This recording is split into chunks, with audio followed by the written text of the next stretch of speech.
Salut à toutes et à tous. Aujourd'hui, je vais vous présenter le dessert qui est certainement le dessert le plus classique de tous, en tout cas pour cette période-là. Bon, allez, vous êtes lavé les mains, vous êtes abonnés. Mes abonnés. Avec Voilà. vos abonnés. Oui. Alors, on va pouvoir commencer. Alors là, je vais démarrer mon caramel. Et la liste des ingrédients, bien sûr, juste en description, j'allais oublier.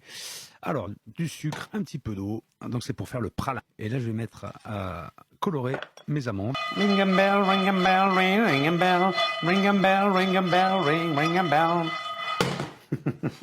Et surtout, quand on fait ça à la poêle, il faut très souvent les remuer.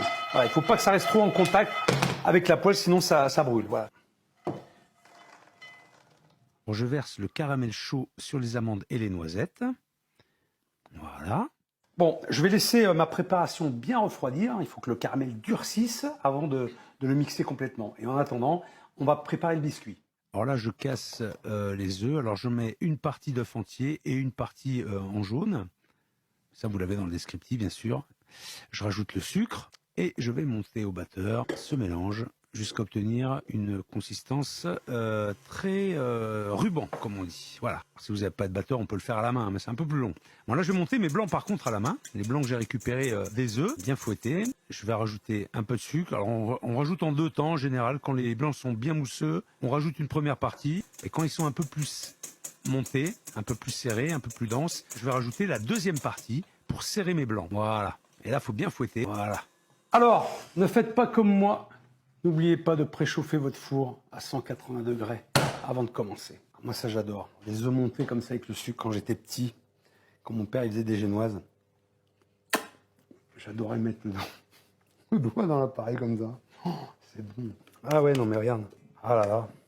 Alors là, j'incorpore les deux masses ensemble en soulevant, bien sûr. Je tamise la farine, c'est pour éviter qu'il y ait des morceaux de farine, hein, pour que ça soit bien fine. Et là, pareil, je vais mélanger délicatement. Ah là là là là, j'aime ça. Bon, allez. Par sécurité, je vais passer un petit peu de beurre sur ma plaque de cuisson, un tout petit peu de farine. Voilà.